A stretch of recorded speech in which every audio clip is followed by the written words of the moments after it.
Jésus est bon, Jésus est bon, il est bon pour nous. Jésus est roi, Jésus est roi, Jésus est roi, Jésus est roi, Jésus est roi, Jésus est roi. Il est roi pour nous. Amen. Amen, amen, amen. Alléluia. Amen. Merci Seigneur. Laisse la parole à notre MC. Amen. Dans ce moment, tu es roi. Nous reconnaissons que tu règnes en ce moment dans nos cerveaux, dans nos pensées, dans nos cœurs. Durant cette session, tu règnes. Prends les règnes et établis ton règne. Prends les règnes de ce moment et établis le règne de Jésus. Prends les règnes de nos pensées, de nos cœurs, de notre attention, de notre allégeance, de nos voix, établis ton règne, Jésus. Prends les règnes de nos corps, de nos âmes, de nos esprits et établis ton règne, Yahweh. Prends les règnes et établis ton règne. Tu es roi. Tu es roi sur ta parole. Tu es roi sur ce programme. Tu es le roi des rois sur nos familles en cette saison. Tu es roi. Et nous te couronnons, Seigneur.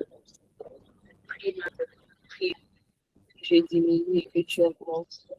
Que je moi diminue, le roi soit crucifié et que tu puisses grandir, augmenter. Seigneur, prends ta seigneurie, prends la seigneurie. Utilise-moi dans mes défauts, dans mes faiblesses, dans mes mimiques, dans mon regard, dans mon sourire, tout ce que je suis, dans ma personnalité.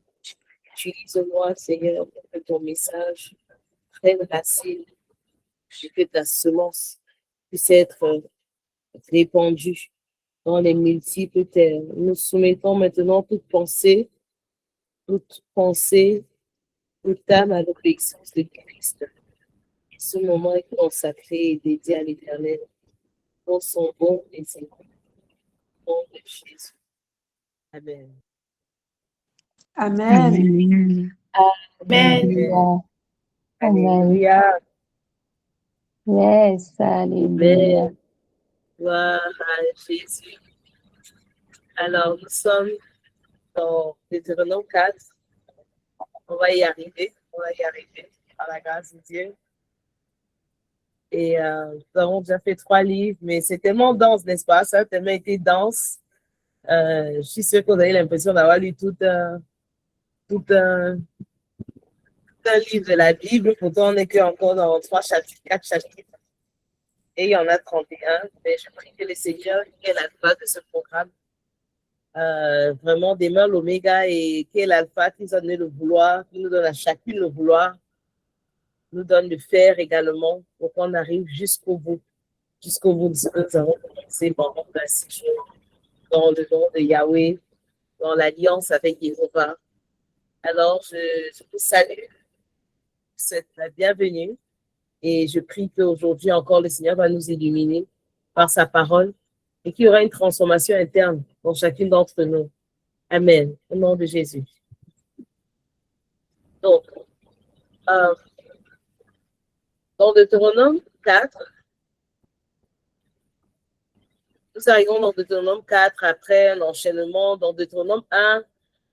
Le Seigneur nous a confrontés au drame de « Hey, tu es sauvé, absolument, tu es sauvé de l'Égypte, tu te sors de l'Égypte, mais tu restes stagnant dans la stagnation, tu es bloqué, ça n'avance pas, quoi.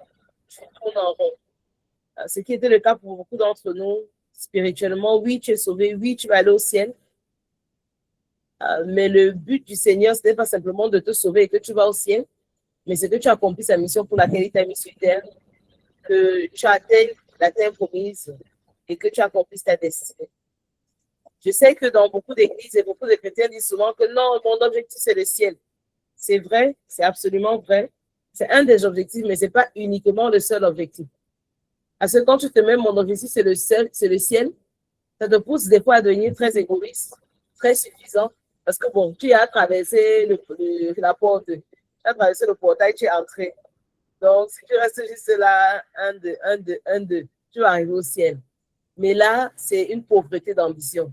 Comme un président savait le dire aux États-Unis. There's a poverty of ambition. C'est une pauvreté d'ambition. Et c'est vrai, le Seigneur n'est pas dans les ambitions, il est dans la mission.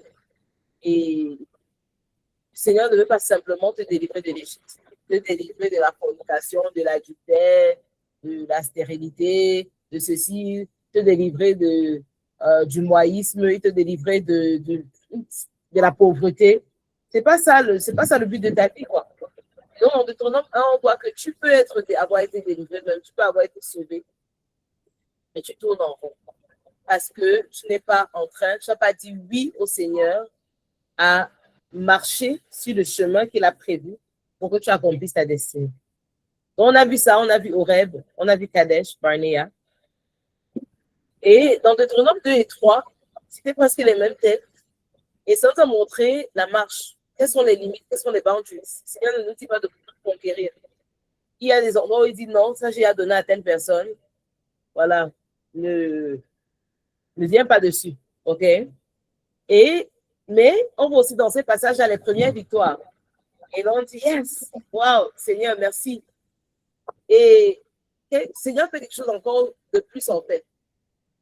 Il ne parle pas seulement de conquête, mais même à ceux qui ont conquéri, on a vu à la fin de Deutéronome 3 que quand il te donne du chemin, quand il te donne de la terre, il te donne ton héritage, ce n'est pas pour toi seul. Ce n'est pas individualiste.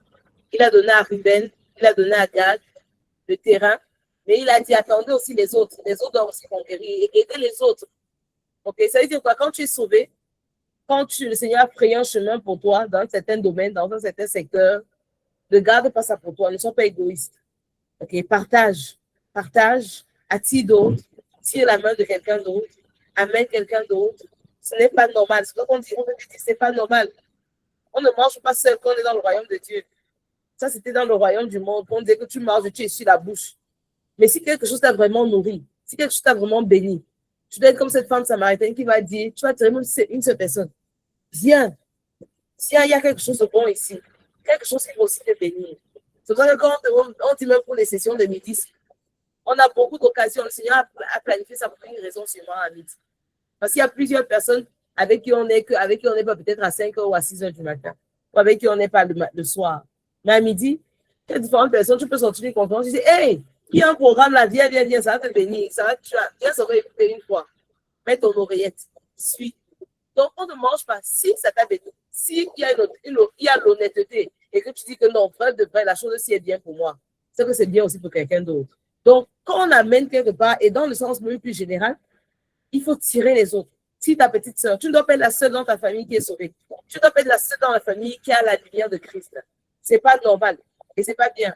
Nous, là, pour certains d'entre nous, si ma grande soeur et d'autres personnes ne priaient pas pour nous, car je ne serais pas ici aujourd'hui en train de porter une vision que c'est le Seigneur, c'est la vision du Seigneur, ce n'est pas ma vision, Praying Brides et tout ça, en train de coordonner multiples femmes de partout dans le monde. Je ne devrais pas être ici. Si ma soeur avait dit que, gars, je suis sauvée, c'est bon, elle est bien là-bas, elle a son église à Paris, Charisma, c'est bien, l'église est super, c'est génial, elle a d'autres frères et sœurs en Christ. Car elle devait être à l'aise. Nous, quoi? Vous, là, c'est votre problème. Le salut, comme les gens disent, le salut individuel, bats-toi. Non. Elle a dit que, gars, j'ai pris mon terrain, maintenant, il faut que je tire les autres. Et elle a payé le prix. Elle a prié pour nous. Elle nous a exhortés. Elle nous a parlé. Elle nous invitait. Elle, ma maman aussi. C'est pour ça que peu importe ce qui se passe dans leur vie, on doit toujours honorer ce par qui le Seigneur est passé pour que nous puissions entrer aussi dans la porte qu'est Jésus-Christ. Amen. Donc, dans le chapitre 4, on voit qu'après une victoire, c'est très important de se rappeler. Mais pas que de se rappeler, il y a 3 mots qu'il faut se rappeler. En préparant cette session, j'ai 3 mots que j'ai mis à part. Se rappeler, obéir et transmettre. On va parler de ça tout à l'heure. Transmettre, ce n'est pas tout de se rappeler, c'est bien de se rappeler. C'est important d'obéir. C'est vraiment ça l'obéissance, je peux rien d'abord. Et il faut absolument transmettre. Sinon non seulement tu oublies, mais la victoire reste ponctuelle. OK? Ça reste ponctuel. Je vais parler de ça encore tout à l'heure. Et donc, Dans Deutéronome 4, on va voir et on va comprendre un peu le danger qu'on a souvent. Où tu peux avoir la foi, tu as eu des victoires, tu as eu des enseignements même, mais lentement, tu glisses dans l'oubli. Tu glisses dans qui tu étais, le Seigneur t'a tiré. Pas forcément en retournant vers le péché visible, pas forcément en retournant vers la pornographie, les péchés visibles, pas forcément en voulant dans le mensonge à outrance, mais en perdant véritablement l'émerveillement de qui es-tu, de ce qui fait la fascination de Yahweh, l'enthousiasme même de sa parole, l'enthousiasme de ce qu'il fait, l'obéissance. Et en perdant ça, en fait, doucement, doucement, tu te refroidis et tu perds en fait ce premier amour. Ça, c'est les petits, c'est lentement, tu es en train de glisser lentement en fait. Et le Seigneur, à chaque fois, même à travers un programme comme ça, il est en train de te dire non, c'est pas normal, ça ne doit pas devenir business as usual. Et dans l'année 2026, qui est l'année de Yahweh, du Yod-Heh-Wav-Heh, ce chapitre vraiment est très stratégique. Parce que le Seigneur veut un peuple, il veut nous, toi, moi, qui se souviennent et qui restent, qui demeurent avec lui, qui obéissent, qui continuent à l'obéir et qui transmettent et qui marchent dans l'alliance. Pas par performance, mais par amour pour lui, en fait. Donc, on va voir qu'il y a plusieurs grands points dans ce passage et les grands aperçus pour que tu puisses voir l'entièreté du texte. On va voir dans Deutéronome 4, versets 1 à 8. Il y a l'appel à obéir et à vivre. OK? La sagesse visible du peuple. Que ton obéissance soit comme un témoignage devant d'autres personnes. Que vraiment, ça c'est un peu plus sage. Les enfants de Dieu, là, ce sont des femmes sages. Les Great Brides, ce sont des femmes sages. OK? Ensuite, la prochaine étape, c'est Moïse continue à leur dire, n'oubliez pas, ne l'oublie pas, garde ton cœur et enseigne à tes enfants. Enseigne à tes enfants Horeb. Enseigne à tes enfants Kadesh Barnea. Enseigne à tes enfants les 10 commandements. Enseigne à tes enfants ce que Dieu a fait. Parce que quand tu ne transmets pas, tu vas oublier. Quand tu ne transmets pas, pourquoi dans les grands pays, dans les grandes cultures, on voit pourquoi on enseigne, continue à enseigner l'histoire à l'école primaire, à l'école secondaire. Parce qu'on ne veut pas qu'un peuple oublie d'où il sort, ce par quoi il est passé, que ce soit le négatif ou le positif. Et le diable, qu'est-ce que le diable nous fait souvent faire? Le diable nous fait oublier ce qu'on doit se rappeler. Et il nous fait nous rappeler ce qu'on doit oublier. Il va nous faire nous rappeler que quand telle personne a fait telle chose, elle a fait ça comme ça, comme ci, comme ci, comme ça. Et il va nous faire oublier ce qu'on doit se rappeler. Que avant de faire telle chose, il y a eu d'abord telle chose. Bref, le diable fait toujours ça, c'est ses techniques. C'est vraiment son modus operandi. Il va te faire oublier ce que tu vas te rappeler. Et il va te faire te rappeler des éléments et des détails que normalement, tu vas oublier l'autre là. Si tu t'en rappelais, ça c'était pour rendre grâce à Dieu ou pour avoir ça comme une belle leçon de ce que le Seigneur a fait. D'accord? Donc, ce passage-ci, on va voir dans ce chapitre-ci que c'est ça que ça nous appelle aussi à faire. Et ensuite, on va voir le prochain point, la troisième partie de ce chapitre.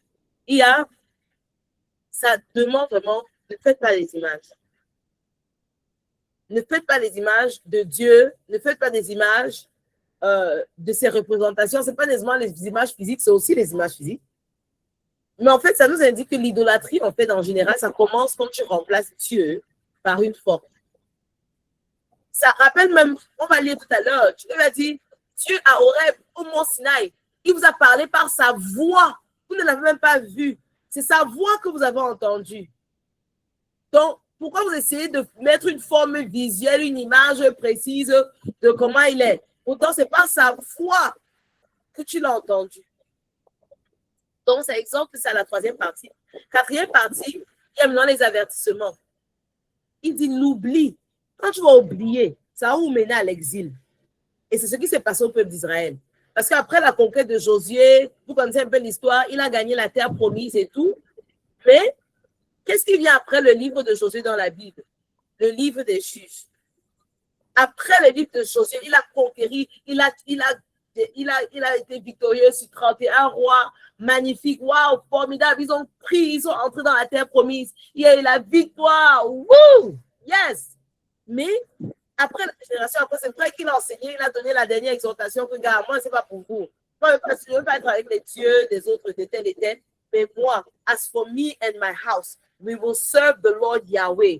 As for me and my house, moi et ma maison, nous servirons Yod-Hé, Waw-Hé. Moi et ma maison, nous servirons Yahweh, Père, Fils et Saint-Esprit. OK? Donc, à la fin de toutes les batailles, là, il leur a dit que voici un choix.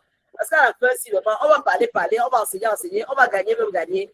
Mais à la fin de la journée, toi, tu peux te dire que, gars, moi, je fais comme je veux, je fais ce que mes émotions disent, je fais comme je sens, je fais ce que je veux, OK?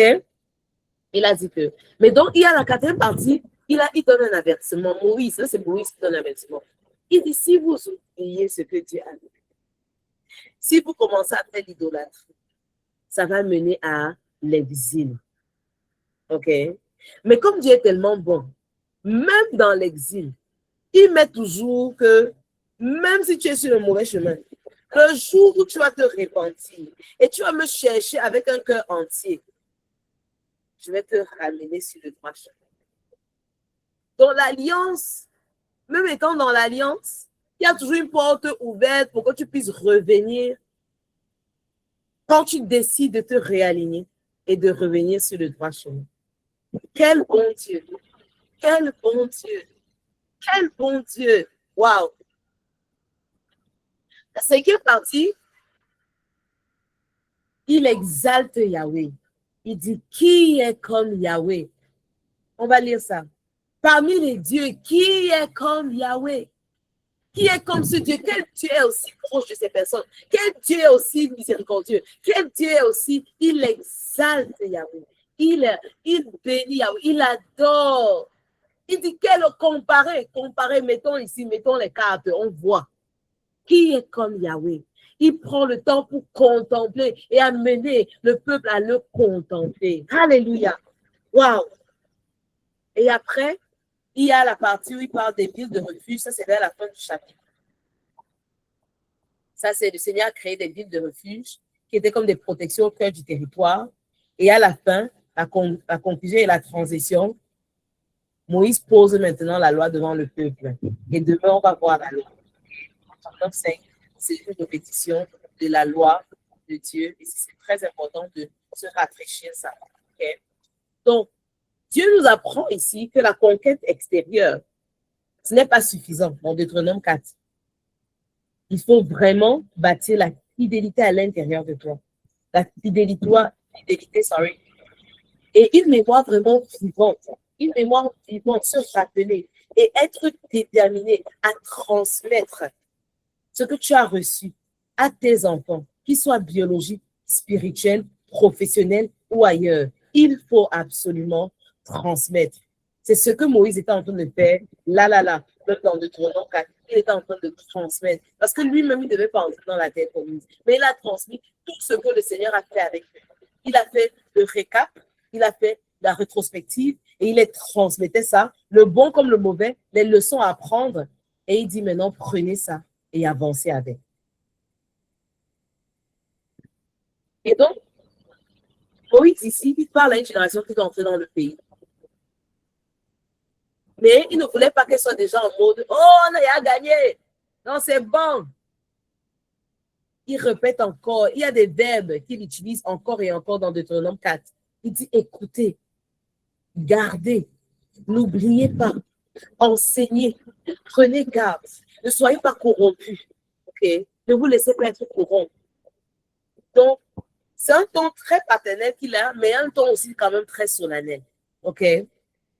Il ne veut pas juste, parce que Yahweh, dans le Dieu de notre alliance, ne veut pas juste que tu viens, tu possèdes le territoire, tu as cette victoire, c'est bien, c'est absolument bien. On a dit hier, il faut qu'on montre l'évidence que notre Dieu est vraiment grand. OK? Mais il veut un peuple qui le porte dans son cœur, un peuple qui porte vraiment Yahweh dans son cœur. C'est ça l'alliance, qu'il est écrit dans ton cœur. Et donc, le chapitre aussi, vraiment, ça nous dit, l'ennemi principal n'est pas toujours le géant qui est devant toi. Ça, on a vu ça hier. C'est important de le faire tomber. Mais il faut traiter le géant en toi. Et ce géant en toi qui te pousse souvent à oublier, en fait, qui Dieu est et ce que Dieu a fait. Et c'est important de savoir que on ne perd pas Dieu d'un coup. Hein. Ce n'est pas d'un coup. Le glissement, là, ce n'est pas tic au tac. J'ai mon frère ici qu'on a dit, il a montré un exemple tout à l'heure. Tout à l'heure, on était dans une session. Et il disait, quand tu éteins le ventilateur, ça ne s'arrête pas immédiatement. Ça continue à tourner pendant un certain moment. Et puis, ça s'arrête. Et donc, on ne perd pas Dieu d'un coup.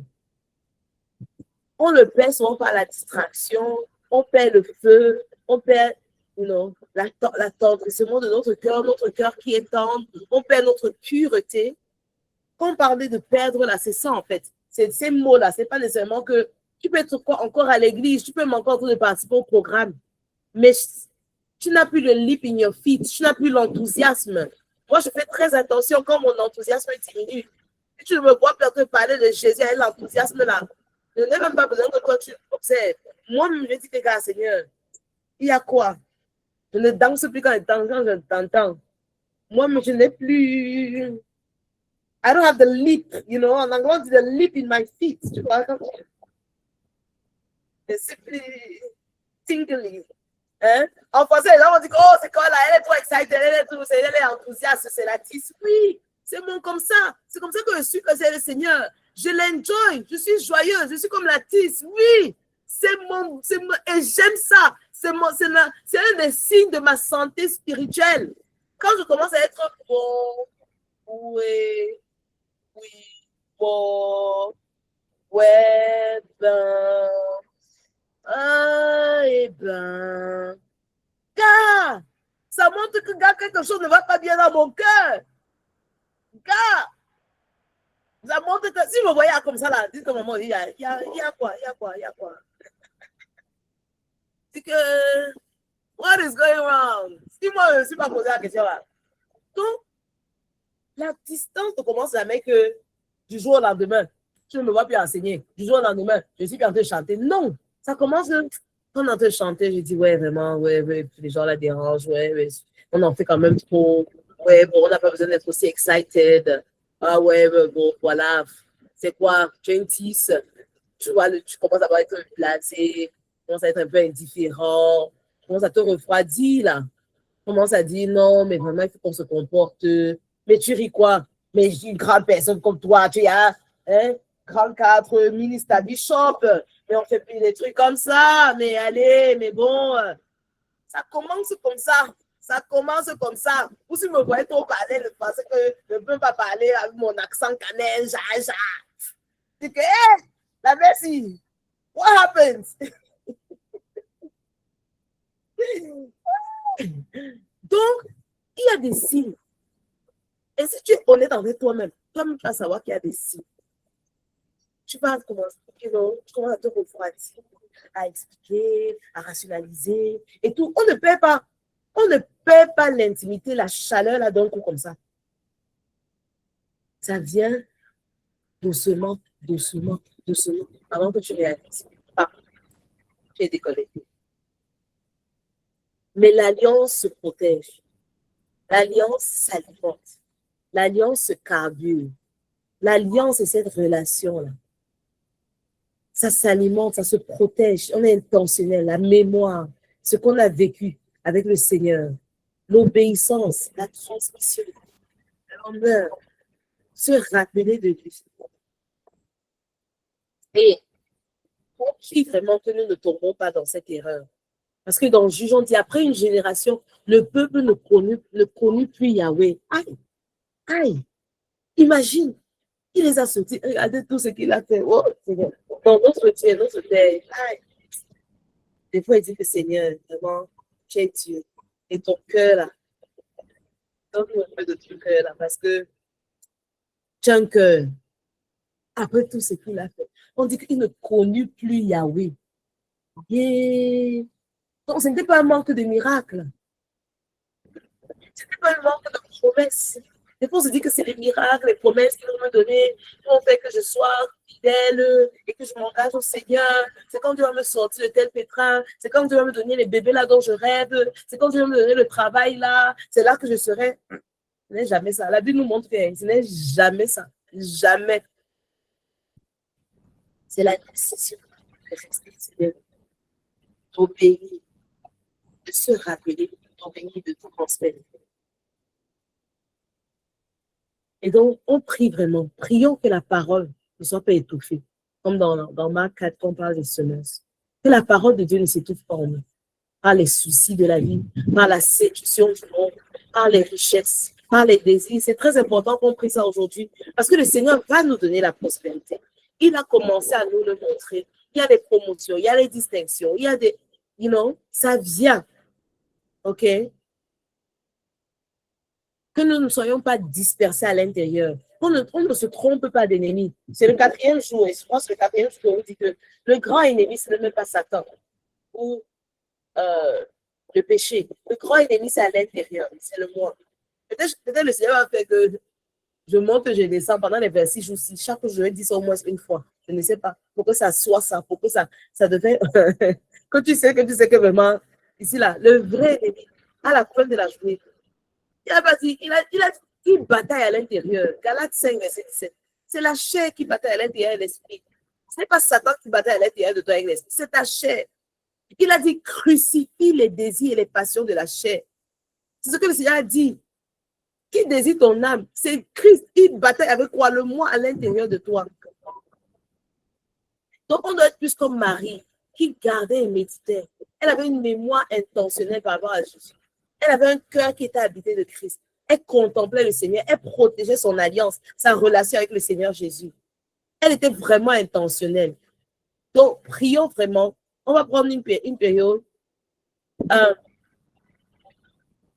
que quand le Seigneur nous met même dans une position de force, quand il nous donne cela, quand nous avons enfin eu cette victoire, que le Seigneur nous garde. Il y a plusieurs d'entre nous ici, par la grâce de Dieu, le Seigneur les a visités dans les entrailles. On a fait en 2025, il y a eu beaucoup de prières que nous avons élevées et le Seigneur, par sa grâce, il a encore visité une bonne partie ici, dans les entrailles. Beaucoup, ce n'est pas encore, vous ne connaissez pas encore, vous allez connaître vers la fin, quand les bébés seront là. Mais par la grâce de Dieu, nous qui connaissons un peu, on le sait. Mais ce n'est pas à ce moment-ci, quand le Seigneur te bénit, avec la bénédiction des entrailles, que tu dois quitter, que tu dois te refroidir. Non. C'est comme si je suis en train d'informer Dieu que, le bébé, c'est que tu m'as donné. Et le bébé, c'est toi qui te l'as donné. Tu informes Dieu que tu es enceinte. C'est toi qui l'informes. C'est toi qui l'informes que parce que tu es enceinte, tu vas plus prier, tu vas plus te donner à lui, tu vas plus faire son travail. C'est toi qui l'informes. Ah bon? Donc la bénédiction là, maintenant c'est toi qui veux la protéger. Et tu la protèges et tu sacrifies ton temps avec le Seigneur. Donc, ouais. En fait, on voit souvent le peuple d'Israël, mais ce n'est pas ça. On doit se rappeler comment je suis Thomas. Pendant 2 ans, je cherchais le bébé-ci.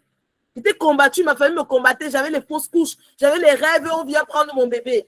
Voilà, je me suis connectée peut-être par la grâce de Dieu à une communauté. J'ai commencé à prier, je me suis connue à la prière, on a reformulé ma demande. Et voilà, j'ai le fruit des entrailles. Et maintenant, je dis non, il faut que je me préserve, je me protège. Je vais dire les trucs cachés aujourd'hui. Je vais dire les trucs aura. C'est pas pour nous mettre la gloire, praying bright ou autre chose, mais il faut se rappeler. Des fois, le manque de souvenirs, là, vraiment, ça comme je te tire la balle dans les pieds. Et c'est pas bien. Ce n'est ni bien pour toi, ce n'est ni bien pour nous, ce n'est ni bien pour Dieu. Vraiment, donc, mieux on dit les choses, aura. Mieux on dit, OK? C'est pas maintenant que, voilà, tu dis que voilà, Dieu m'a béni, c'est bon, je ne suis plus dans les prières, je ne suis plus dans ceci, je ne suis plus dans cela, tu deviens satisfaite, tu oublies. Tu n'obéis plus, tu commences à protéger ta part de choses. Tu vas dire que, est-ce que Banco fait la confiance à la fille si que tu lui donnes ta chose? Dans ce moment, elle a détourné de moi. Donc, si elle donne alors sa grande promotion là qu'elle demande, là, donc c'est oublie. Donc, bye. Elle a oublié, regarde. Ça fut bon. Merci Seigneur. Thank you. Bye. You know? Et donc, oui, ici, on doit se rappeler. Amen. Yeah, welcome. On doit se rappeler. OK? Même quand vous me voyez, Et que Dieu, dans les saisons, différentes saisons, j'ai vécu des saisons de disette, j'ai vécu des saisons de réelle abondance que vrai. Là même maintenant, ça va, la vie, ça va. Je par la grâce de Dieu. Et il y a d'autres trucs. Il y a des contrats qui sont en train de venir. Comme vous voyez faire des sacrifices, comme m'assois ici, là, je vais consacrer ce temps. Depuis le matin, il y a un truc que je dois soumettre au travail. Un deadline que j'ai qui n'a pas de nom. Je vais parler tout à l'heure à quelqu'un ici, là. Mais j'ai dit que je vais préparer la session ci. Je vais faire, le Seigneur va m'aider, il va racheter le temps. OK? C'est un contrat qui est énorme. Je ne parle même pas, je ne parle pas de dizaines de millions. Je parle de centaines. OK? Que je dois livrer. Mais, tu dis quoi? Tu dois faire exprès. Tu dois être résolu. Ce n'est pas l'abondance qui doit venir te faire. Quelqu'un, peut-être, à 150 000. Le jour, il va avoir 500 000. Il va oublier Dieu. Le jour, il va avoir 1 000 euros le mois. Le jour, il va avoir 1 000 euros le mois. Il va commencer à te chanter, à t'expliquer par A plus Z. Dieu merci. Il a fait que certains d'entre nous, c'est des montants qui ne nous surprennent pas. D'accord? On aspire à 10 fois plus, à 20 fois plus, par la grâce de Dieu. Mais tu vas voir quelqu'un qui était à tel montant. Hein? Il arrive à tel montant. Oui, peut-être c'est le truc de son truc. Mais il commence à te raconter de A à Z comment il a pris le temps pour Dieu. Quand tu regardes, tu dis que Seigneur, grâce, miséricorde. Mercy, Lord, mercy. C'est ça que ça nous appelle en fait. Qu'on quitte de... Parce que maintenant, la parole de Dieu dit, dans Deutéronome 4, verset 11 à 12, on va voir, ça dit, quand tu auras mangé, tu seras rassasié. Prends garde de ne pas oublier Yahweh. Prends garde de ne pas oublier Yahweh. C'est important de te souvenir.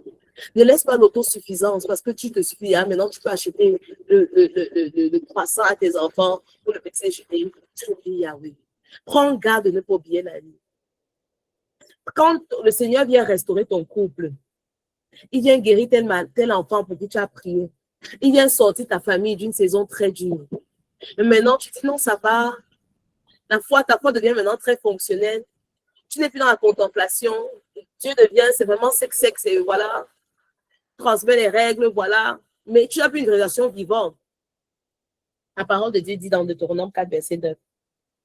Only pay attention and watch yourselves closely, so that you do not forget the things which your eyes have seen, and they do not depart from your heart all days of your life. Make them known to your children and your grandchildren, impressing these things on their mind and penetrating their heart with these truths. C'est la version amplifiée.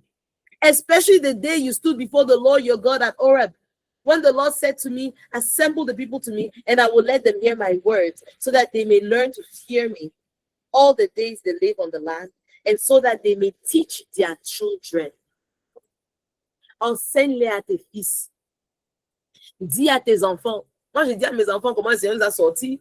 Notre famille n'a pas toujours été comme ça. Et comme ils voient là. Ah, c'était messy, c'était ugly. Je ne sais pas, je ne sais pas si j'ai fait le pari, on ne parie pas. Mais je dis souvent aux gens, montre-moi une famille qui est aussi recomposée que la mienne. Je vais te donner, je ne sais pas, un carton d'huile. Je ne sais pas s'il y a une famille, en tout cas, je n'ai pas encore vu, il y a sûrement dans le monde, quelque part dans le monde. Mais je n'ai pas encore vu une famille aussi recomposée que la nôtre, là, comme vous voyez, là, que nous sommes frères et sœurs, on chante ensemble. Et recomposée là. Imagine tous les douleurs, les heurts, les poignards, les trahisons, les fatigues, les coups. Car si cet enfant, 7 différents mamans, et nous sommes là, ensemble, je ne sais pas, je n'ai pas encore vu. Il y a sûrement. Et c'est pas qu'on dit que c'est la chefferie, famille, polygame qui est assumée là. Ce n'est pas ça. Oh. C'est pas ça. À la chefferie, on va dire que c'est pas une famille composée. La famille, c'est que gars. C'est normal, chacun a sa vie, chaque mère gère son enfant, chacun se bat. Tu n'as pas besoin de parler à l'autre, chacun, voilà. Donc, on parle de famille composée, recomposée. Peut-être que ça refait comme une unité. Ça refait comme une unité. Est-ce que vous comprenez ce que je dis? Ce n'est plus que 7 tentacules, 8 tentacules, 9 tentacules. C'est que ça refait une unité. C'est ça, famille recomposée. Est-ce qu'on comprend? Ce n'est pas juste que famille désordonnée, dysfonctionnelle, chacun de son côté, 50 enfants. Est-ce qu'on comprend ce que je dis? Ça, ce n'est pas encore recomposé. Ne mélangeons pas. Donc, par la grâce de Dieu, on a encore sur le chemin. Mais on n'est pas parfait. Mais entre frères et sœurs, on s'aime. Entre frères et sœurs, on s'aime. C'est vrai, il y a une partie. L'amour n'est pas encore bien là, dans eux. Mais on ne va pas forcer. Nous, on les aime. OK? On les aime. On a déjà tendu la main 20 fois. On les aime. Et le Seigneur, dans sa grâce, je sais qu'il va tirer. Et non, c'était d'entre elles. C'est la grâce de Dieu. Mais avec les autres, vraiment, on ne s'en veut pas. On ne se soupçonne pas le mal. On s'entraide. Et c'est je suis même plus proche qu'avec mes enfants. Il y a des frères du même ventre. Je me suis dit, et c'est donc c'est pour dire, c'est pas une question de, you know, 17 mamans, je pense que c'est 8 mamans, mais c'est 8 mamans, je pense que c'est 8 mamans, 7 enfants. Et pour beaucoup de mamans là, on n'a pas de problème. On n'a pas de problème. Il y a une en particulier qui est Castel. Qui n'est pas, voilà. Mais bon, elle est seulement, et puis au mariage de tel, et bien quoi un enfant, et bien quoi l'autre, donc il y a vraiment, c'est pour dire quoi? Quand le Seigneur fait quelque chose comme ça, il faut l'expliquer aux enfants. Il faut passer les leçons aux enfants. Il faut dire, quand on dit à mon petit frère, je ne vais pas dire à mon petit frère, à mon fils, Joshua. Joshua a 2 ans, a 1 an de moins qu'une de ma dernière petite sœur, par exemple. Ouais, bah, on disait, Dieu a instauré là, voilà. C'est ça que c'est des personnes qui sont encore en train de travailler les blessures de ça, donc ils ont tellement honte de dire des trucs comme ça. Ah, Joshua a 1 an de moins qu'une de mes dernières petites sœurs. Et ils sont là comme des frères et sœurs. On dit que papa, c'est ta tante. L'un des lessons.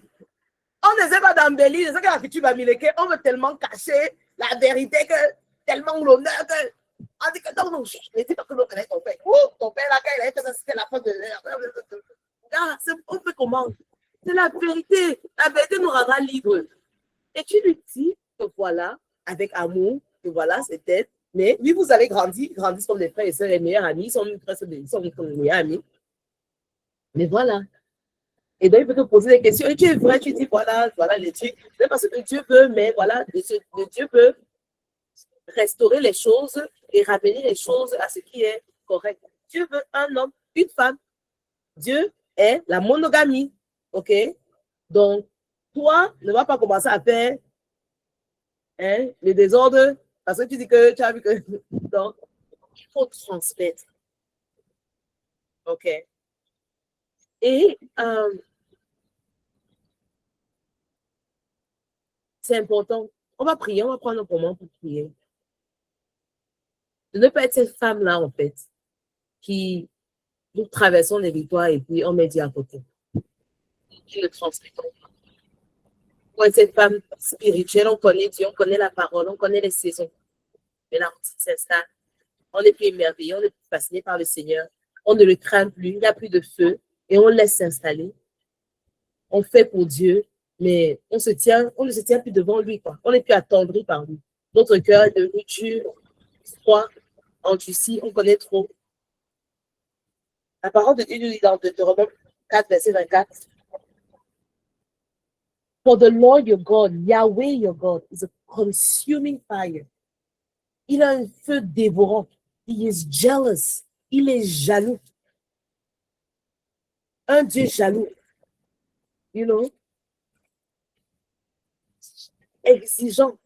Ma version dit jaloux, exigeant, sa version dit exigeant. Donc, on ne doit pas banaliser le sacré.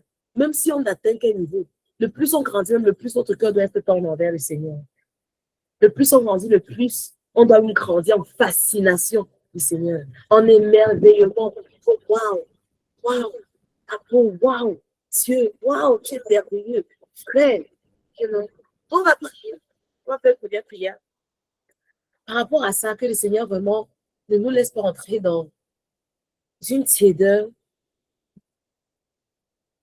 irréversible, dans une froideur, dans l'oubli, dans l'indifférence, dans l'oubli, dans la passivité.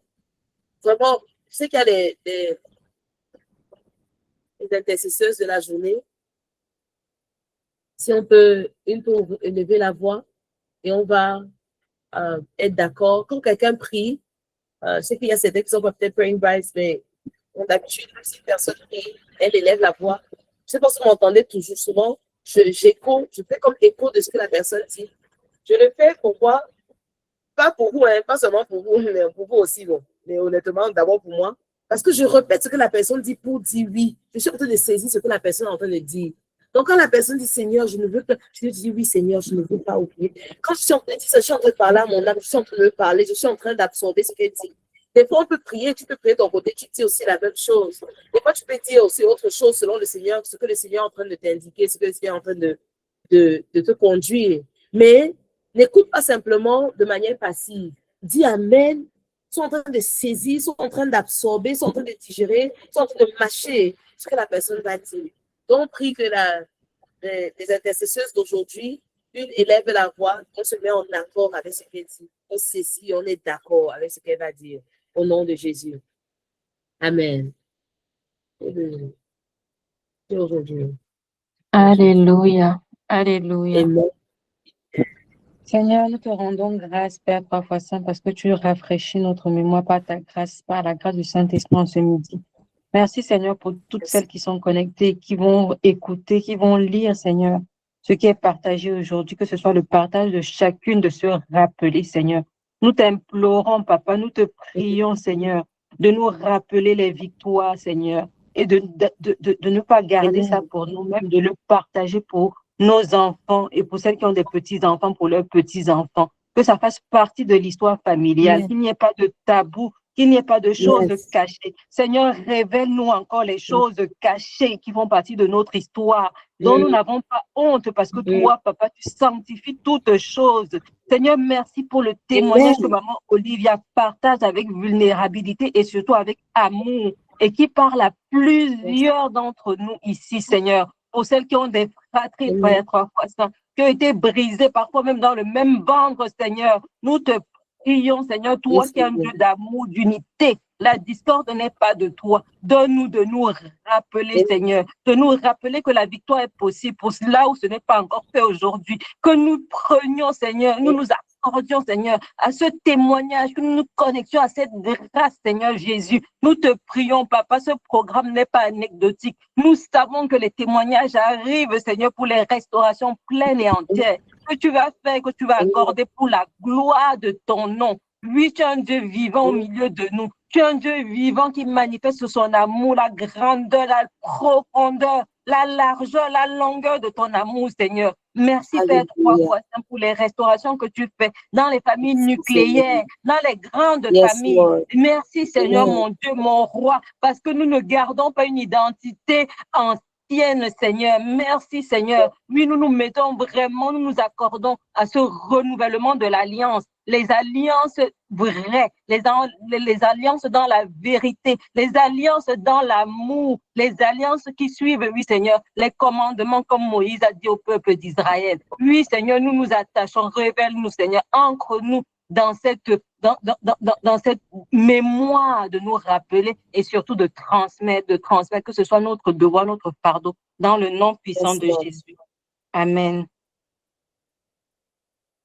Amen. Alléluia. Merci beaucoup. Amen, amen. Amen. Amen. Amen. Gloire à Jésus. Si tu es d'accord, dis Amen. Amen. Amen. Amen. Amen. Amen. Amen. Amen. Donc, on va lire Deutéronome 4, verset 1 à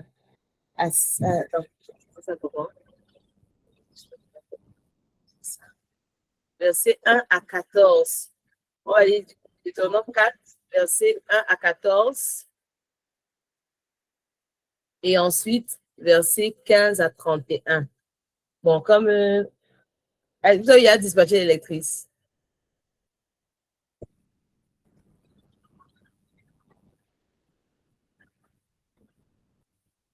Pas trop. On a des Verset 4. défections. On a des défections même au lit, donc on va gérer en direct. Oui, allez-y. Deutéronome 1 à 14 et ensuite 15 à 31.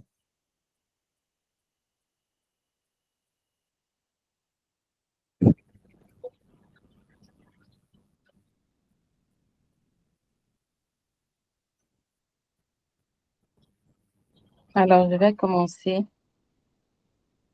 Je lis la parole au nom de Jésus. Deutéronome 4. Appel à découvrir la sagesse de la loi. Maintenant, Israël, écoute les prescriptions et les règles que je vous enseigne. Mettez-les en pratique afin de vivre et afin d'entrer en possession du pays que vous donne l'Éternel, le Dieu de vos ancêtres. Vous n'ajouterez ni n'enleverez rien à ce que je vous prescris. Vous garderez les commandements de l'Éternel, votre Dieu, tels que je vous les prescris. Vos yeux ont vu ce que l'Éternel a fait au Dieu Baal-Péor, l'Éternel. L'Éternel, ton Dieu, a détruit du milieu de toi tous ceux qui avaient suivi Baal-Péor. Tandis que vous, qui vous êtes attachés à l'Éternel, votre Dieu, vous êtes aujourd'hui tous vivants. Vois, je vous ai enseigné des prescriptions et des règles, comme l'Éternel, mon Dieu, me les a ordonnées, afin que vous les mettiez en pratique dans le pays dont vous allez prendre possession. Vous les respecterez et vous les mettrez en pratique, car ce sera là votre sagesse et votre intelligence aux yeux des autres peuples. Lorsqu'ils entendront parler de toutes ces prescriptions, ils diront, cette grande nation est un peuple vraiment sage et intelligent. Quelle est, en effet, la grande nation qui est des dieux aussi proches que l'Éternel, notre Dieu, l'est de nous, toutes les fois que nous faisons appel à lui? Et quelle est la grande nation qui ait des prescriptions et des règles aussi justes que toute cette loi que je vous présente aujourd'hui? Seulement, fais bien attention à toi. Veille attentivement sur toi-même tous les jours de ta vie afin de ne pas oublier ce que tes yeux ont vu et de ne pas laisser sortir de ton cœur.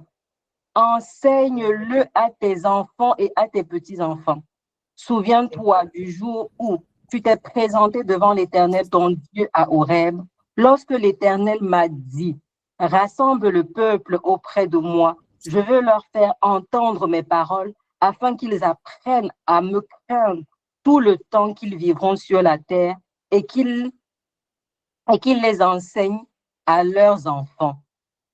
Vous vous êtes approchés et vous vous êtes tenus au pied de la montagne. La montagne était embrasée et les flammes s'élevaient jusqu'en plein ciel.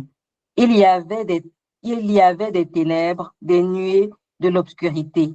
L'Éternel vous a parlé du milieu du feu. Vous avez entendu le son des paroles, mais vous n'avez pas vu de représentation. Vous avez seulement entendu une voix. Il a proclamé son alliance qu'il vous a ordonné de respecter, les 10 commandements, et il les a écrits sur 2 tables de pierre. À cette époque-là, l'Éternel m'a ordonné de vous enseigner des prescriptions et des règles afin que vous les mettiez en pratique dans le pays dont vous allez prendre possession. Amen. Amen. Amen. On a compris, mais on voit comment la parole en fait confirme ce que j'expliquais tout à l'heure et tous ces différents éléments. Je sais que vous êtes en train de lire pendant qu'on lit, c'est important. Lis, ouvre ta Bible, Google it. Tu peux taper sur Google Deutéronome 4 et tu peux le lire. Et pour que tu puisses lire toi-même aussi pendant que tu es en train de lire. C'est important d'entendre la parole qui est dite. Pendant qu'elle parlait même, ça m'a encore fait voir certaines autres pépites. Pendant que tu en parlais, c'est quelque chose que j'ai étudié. Pendant qu'elle parlait, tu vois qu'elle dit, You shall not add the word which I prescribe. En français, c'est prescrit, je t'ai commandé. En français, c'est prescrit. Et j'ai dit, ah, c'est comme une prescription médicale. En anglais, ça ne sonne pas la même chose, mais en français, c'est intéressant parce que ça montre cet aspect-là. Donc, vous voyez pourquoi c'est important, c'est très important quand on écoute la parole qui est dite et concernant les différentes nations. OK, amen. Donc, suivant, c'est bon, le rythme est bon. On continue. Yes. Ouais. Ok, bonjour à toute maison, la parole de l'Éternel. Tout est en Homme 4, verset 15 à 31. Oui, 15 à 31. Puisque et vous puis, Chandy n'avez... va faire tout à l'heure. Elle va faire tout à l'heure 32 à 49. Donc, on va prendre une petite pause après 15 à 31. Là. D'accord. Okay. Puisque vous n'avez vu aucune figure le jour où Yahweh vous parla du milieu du feu en Horeb, prenez bien garde à vos âmes, de peur que vous ne vous corrompiez et que vous ne fassiez une image taillée, figure de quelque idole, image d'homme ou de femme, toute image d'animal qui vit sur la terre, toute image d'oiseau qui vole dans le ciel, toute image de bête qui rampe sur le sol, toute image de poisson qui vit dans les eaux au-dessous de la terre, de peur que, levant les yeux vers le ciel et voyant le soleil, la lune et les étoiles, toute l'armée des cieux, tu ne sois attiré à te prosterner devant eux et à leur rendre un culte, eux que Yahweh ton Dieu a donné en partage à tous les peuples qui sont partout sous le ciel. Mais vous, Yahweh, vous a pris et vous a fait sortir de la fournaise à fondre le fer de l'Égypte pour devenir le peuple de son héritage comme vous l'êtes aujourd'hui. Et Yahweh s'irrita contre moi à cause de vous, et il jura que je ne passerai pas le Jourdain et que je n'entrerai pas dans le bon pays que Yahweh ton Dieu te donne en héritage. Je vais mourir dans ce pays-ci sans passer le Jourdain, mais vous le passerez et vous posséderez ce bon pays. Prenez garde à vous pour ne pas oublier l'alliance que Yahweh, votre Dieu, a contractée avec vous et ne pas vous faire d'image taillée de figure quelconque de ce que Yahweh, ton Dieu, t'a défendu. Car Yahweh, ton Dieu, est un feu dévorant, un Dieu jaloux. Lorsque tu auras des enfants et des enfants de tes enfants, et que vous aurez longtemps habité le pays, si vous vous corrompez et si vous faites quelque image taillée, figure de quoi que ce soit, faisant ainsi ce qui est mal aux yeux de Yahweh ton Dieu pour l'irriter, j'en prends aujourd'hui à témoin contre vous le ciel et la terre. Vous périrez bientôt et disparaîtrez du pays dont vous allez prendre possession en passant le Jourdain. Vous n'y prolongerez pas vos jours, car vous serez entièrement détruits. Yahweh vous dispersera parmi les peuples et vous resterez en petit nombre au milieu des nations où Yahweh vous mènera. Et là, vous servirez des dieux ouvrages de main d'homme, du bois et de la pierre, qui ne voient point, n'entendent point, ne mangent point et ne sentent point. De là, vous chercherez Yahweh ton Dieu, et tu le trouveras si tu le cherches de tout ton cœur et de toute ton âme. Au milieu de ta détresse, quand toutes ces choses seront venues sur toi, dans les derniers jours, tu retourneras à Yahweh ton Dieu, et tu écouteras sa voix, car c'est un Dieu compatissant que Yahweh ton Dieu. Il ne t'abandonnera pas et ne te détruira pas. Il n'oubliera pas son alliance avec tes pères qu'il leur a juré. Amen. Amen. Wow. Amen, amen. Wow. Ça a encore un goût, hein. Quand on lit ça comme ça, encore on te voit. Amen. Qu'est-ce que je vais prendre un peu? Qu'est-ce que ça vous appelle? Qu'est-ce que ça vous parle? Comment ça vous parle? Je vais peut-être prendre une ou deux choses pour s'assurer que vous captez, ça clôt. Allô? Il y a ma collègue Exila. Qu'est-ce que tu as dit? En attendant que les autres. Je pensais, pendant que je lisais, je pensais au peuple d'Israël qui vit actuellement ce qui est vécu là, c'est-à-dire qu'ils sont éparpillés parce que justement, c'est la conséquence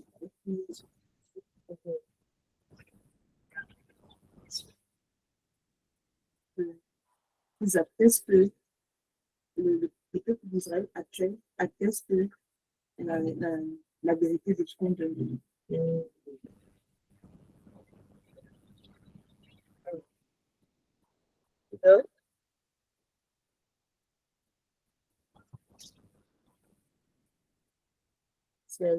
Yes, vas-y. Je ne vois pas tout le monde. C'est vrai que comme elle l'a dit, moi, j'ai beaucoup pensé au peuple d'Israël et particulièrement, pas tant à ce qu'il vit maintenant, mais j'ai pensé au peuple juif et tout ce qu'ils ont vécu en fait dans les pays, notamment d'Europe, comment ils ont été. En fait, c'est tellement précis quand la Bible dit qu'ils vont être sous la domination de peuples qui servent des dieux de bois. Parce qu'on se rappelle que quand ils ont été sous la domination des Romains ou même du peuple grec, et donc pour être dans les pays comme l'Italie, tous ces endroits-là où après on les a même déportés, c'était des endroits où au départ on servait vraiment les dieux grecs qui étaient des dieux qui étaient représentés justement par des statues, des pierres. Donc ils ont véritablement vécu ça à partir du moment où ils se sont détournés du Seigneur et où ils ont rejeté même le Messie qui est venu pour qu'ils soient sauvés et qui n'ont pas reconnu. Et je voyais aussi en fait une exhortation encore, comment dire ça, une annonce déjà de la venue de Jésus dans les derniers versets, lorsqu'il dit, car c'est un Dieu compatissant. Au milieu de ta détresse, quand toutes ces choses seront venues sur toi dans les derniers jours, tu retourneras à Yahweh ton Dieu et tu écouteras sa voix. Et c'est magnifique parce que je vois autant l'annonce du Messie dans sa première venue que l'annonce de sa résurrection glorieuse et qu'on a dans l'Apocalypse en fait. Donc c'est beau en fait de voir à quel point la Bible it's a 360 degree. C'est-à-dire que quel que soit l'endroit où tu es que tu lis dans la Bible, la parole de Dieu et la vérité de Dieu est permanente et parfaite. Et c'est vraiment un encouragement, je pense, pour nous chrétiens aujourd'hui, qu'on est vraiment en train de s'allier à un Dieu qui est fidèle, qui est vrai, et qu'il n'y a pas d'autre option que lui, il n'y a pas d'autre option que Jésus. Amen. Yes. Shalom. Sandy voulait partager pour qui? Maman Dodi, vas-y. Ok. Shalom à tous les mamans. Moi, ce que je vois, je vais pratiquement prendre à partir du verset 23. Je pense bien que c'est ça. Veillez sur vous afin de ne point mettre en oubli l'alliance que l'Éternel, votre Dieu, a traitée avec vous. Et dans l'Apocalypse, Jésus pouvait dire, reviens à ton premier amour. Ça veut dire que on a mis en oubli l'alliance. Quand le Seigneur nous demande de revenir au premier amour, ça veut dire que quelque part, on a mis en oubli. Et souvent, les circonstances de la vie nous donnent de mettre en oubli de l'alliance et nous donnent, comme tu partageais un peu au début, de ne pas nous rappeler les victoires avec Dieu. Soit nous sommes dans une phase de notre vie et on oublie que hier, c'était pire que cela. Dieu nous a sortis de là. Hier, c'était même fini. Je pensais que c'était fini, mais Dieu m'a sorti de là. Et puis, ben, il dit, quand vous aurez les enfants et des enfants de vos enfants, c'est que le Seigneur, vraiment, est un Dieu d'alliance. Et on comprend mieux pourquoi il dit que la bénédiction de l'Éternel va jusqu'à 1000 générations. C'est qu'aussi longtemps qu'on va transmettre l'alliance qu'on a avec le Seigneur, jusqu'à 1000 générations, la bénédiction de l'Éternel va demeurer sur notre lignée. Voilà un peu ce que je comprends. Jusqu'à 1000 générations, ça va. C'est que, en fait, si on cesse de transmettre, on coupe le flot de cette bénédiction sur nous et sur nos lignes. Et vraiment, à chaque fois, on doit se rappeler de revenir au premier amour, de là où Dieu nous a sortis, de ce que Dieu a fait pour nous. C'est que souvent, on comprend mieux pourquoi, après, je prends un match de football, après une victoire, on dit un trophée. C'est que rappelons-nous les trophées, les batailles que nous avons remportées avec le Seigneur, afin que, peut-être, je ne sais pas, pendant que je parle, ça me dit, écris, prends un cahier, tu dis mes trophées avec le Seigneur. Ça fait que quand tu es dans une mauvaise passe de ta vie, très mauvaise, que tu partes dans ce cahier et que tu commences à dire, ah oui, en telle année de ma vie, en telle période, Dieu a fait ceci, Dieu a fait ceci. Et que ça permet, ça nous donne de dire, mon âme bénit encore l'Éternel parce que je crois qu'il va encore le faire. Il n'est pas un homme pour mentir, ni fils de l'homme pour se repentir. Amen. Alléluia. Amen. Amen. Merci beaucoup pour ce partage et pour ce point-là qui dit vraiment, quand tu arrêtes de transmettre, la bénédiction aussi arrête de transmettre. Wow. Et j'imagine ça ne lève pas seulement quand tu reçois quelque chose. C'est-à-dire qu'on parle toujours de partage ce que tu as reçu. Partage ton témoignage. Quand tu arrêtes de transmettre, hein, ne sois pas une mer morte, ne sois pas un lac, sois une rivière. OK? Un lac, ça garde que soit la rivière, tu continues à plus tu laisses que ça se transmette, tu continues à transmettre ce que tu as reçu, ce que tu as eu. Et puis ça reste vivant et ça continue à bénir plusieurs. Wow, merci beaucoup pour ce partage. Moi, en fait, en faisant l'étude de ça et dans les recherches, je suis tombée sur un pasteur que j'ai YouTube. Et je ne sais pas, son truc était là, c'est d'être dans la vie aussi, c'est la vie. Eric Gilmore, il est très dans le cœur, le travail sur le cœur. Voilà. Je vais partager la vidéo tout à l'heure.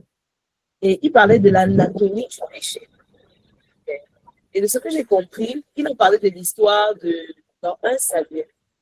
Après que David soit tombé dans le péché. Et j'ai dit, waouh, Saint-Esprit, merci.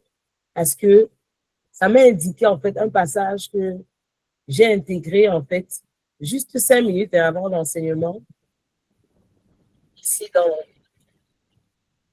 l'enseignement, c'est 1 Samuel chapitre 12. C'est connecté, pourquoi? Parce que David, qui était l'homme selon le cœur de Dieu. Ah, j'ai beaucoup aimé l'analogie là, l'analyse que Eric Gilmore il a fait. David, qui était l'homme selon le cœur de Dieu. Quand il est tombé, qu'est-ce qui s'est passé? Quand il est tombé à cause de Bathsheba, regardez ce qui s'est passé. Regardons dans 2 Samuel, c'est pour cross-reference. On ne va pas tout lire. Mais c'est important de lire, en fait, le passage. Et comment c'est quand même lié avec ce thème d'aujourd'hui, de se rappeler. 2 Samuel 12.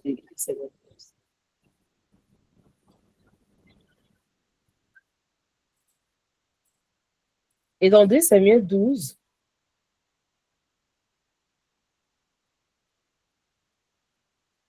Nathan, vous connaissez un peu l'histoire, Nathan confronte David. Il dit à David, après ses grandes victoires, après le règne de David, après la paix qu'il y a eu, il comprend David d'abord, voilà, il raconte une histoire, David lit et tout ça et tout et tout. Et il y a une partie où Nathan parle dans le nom de Dieu. Voilà. Verset 7. Regardons verset 7. Et ça, j'aurais qu'on voit la connexion, hein, le schéma de Deutéronome 4 avec ça. David sortait des victoires. David avait été installé. David avait été installé roi. Et puis, il y a eu un relâchement. David a oublié et David a chuté. Okay. Et donc, on voit Deutéronome 4 est venu avant 2 Samuel 12. Hein.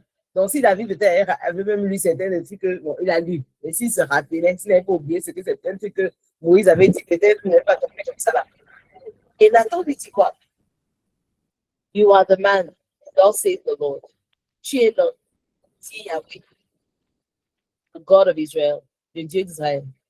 Écoutez ce que ça dit. Ça m'a beaucoup marqué quand le pasteur a pointé ça. I anointed you as king over Israel. C'est moi qui t'ai oint comme roi sur Israël. Moi, Yahweh. And I spared you from the hand of Saul. C'est moi qui t'ai délivré de la main de Saul. Moi, Yahweh. I, verset 8, also gave you your master's house. C'est moi, Yahweh, qui t'ai donné ça. And I put your master's wives into your care. Et j'ai mis les femmes de ton maître entre eux. And under your protection. And I, Yahweh, gave you the house. Moi, Yahweh, c'est moi qui t'ai donné la maison. La dynastie royale. Of Israel and of Judah. And if that had been too little, highlight. If that had been too little, I would have given you much more. On a un père, on a un papa Yahweh.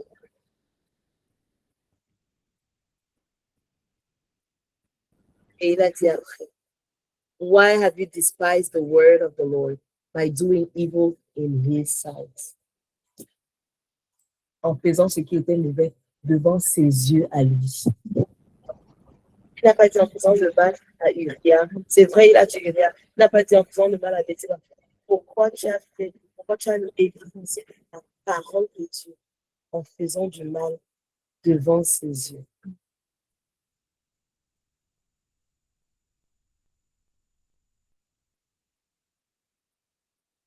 Sans que moi le cœur,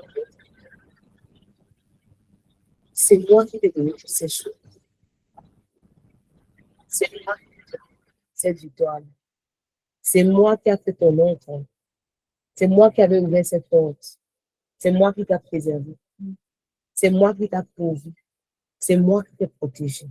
C'est moi qui t'ai laissé ta vie. C'est toi qui t'ai la mort. C'est moi dans ta vie là. And if that had been too little, I would have given you much more. Quand on voit que l'oubli commence d'abord quand tu crois que c'est Dieu qui a fait, quand tu oublies que c'est Dieu qui a fait. Et après, quand tu commences à devenir même désatisfait avec ce qu'il a fait, tu banalises. Tu vois ça, it's too little.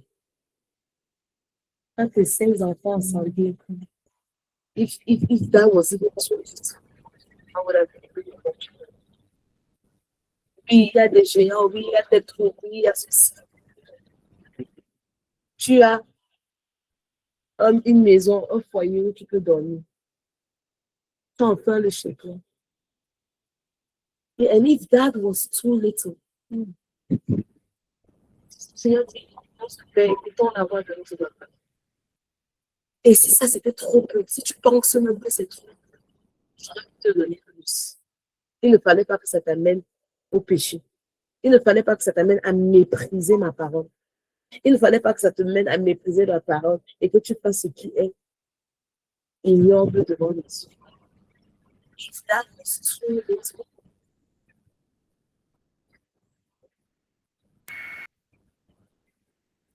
on va prier. Intercesseuse, élevez la voix, on prie pour que nos cœurs n'oublie pas, on a prié ça tout à l'heure, mais ne banalise pas et ne rend pas tout entre nous.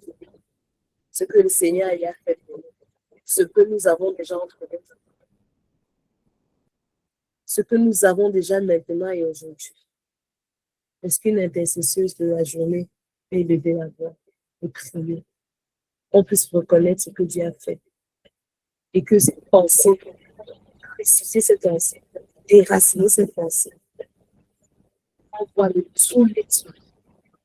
Parce que même si on pensait que c'était trop peu, Dieu pouvait faire tellement plus.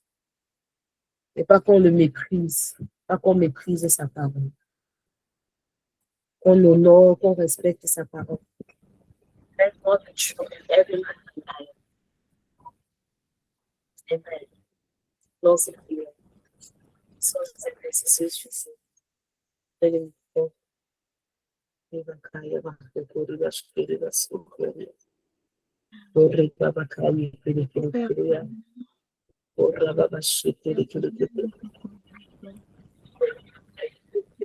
Dieu, nous te contemplons. Merci, Père éternel, de nous rappeler aujourd'hui que nous devons bâtir un mur de mémoire. Bâtir un mur de mémoire dont les briques sont chaque victoire que nous avons eue avec toi, ô Père éternel. Nous te demandons pardon.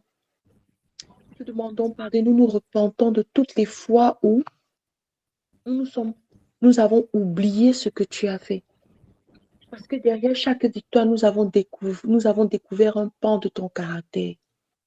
Père, nous te demandons pardon quand nous avons oublié que tu as été Yahweh, Sabaoth dans nos vies. Nous te demandons pardon chaque fois que nous avons oublié que tu as été Yahweh, Jireh dans nos vies. Nous te demandons pardon, Père éternel, nous nous repentons pour chaque fois que nous avons oublié que tu es Yahweh, El Roi dans nos vies. Nous te demandons pardon chaque fois que nous avons oublié la bonté, le Dieu bon, extrêmement bon que tu as été dans nos vies. Nous te demandons pardon chaque fois que nous avons oublié que tu es le Dieu miséricordieux. Nous te demandons pardon, Père éternel, pour chaque fois que nous avons oublié que tu as été le Dieu qui combat pour nous. Nous te demandons pardon chaque fois que nous avons détourné le regard de chaque victoire et que nous avons oublié qui tu es.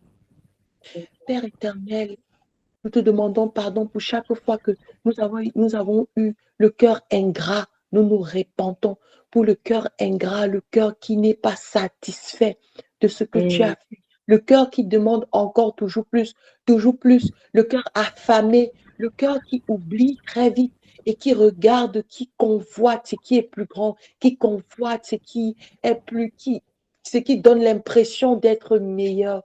Père éternel, nous te demandons sincèrement pardon et nous nous repentons. Oh Père, nous te demandons pardon pour toutes les fois où nous avons oublié ta parole. Nous avons oublié et nous avons fait ce qui n'est pas juste à tes yeux. Nous avons banalisé les grâces de nos vies. Nous t'avons supplié pour des grâces, supplié pour des bénédictions et nous avons foulé ces bénédictions.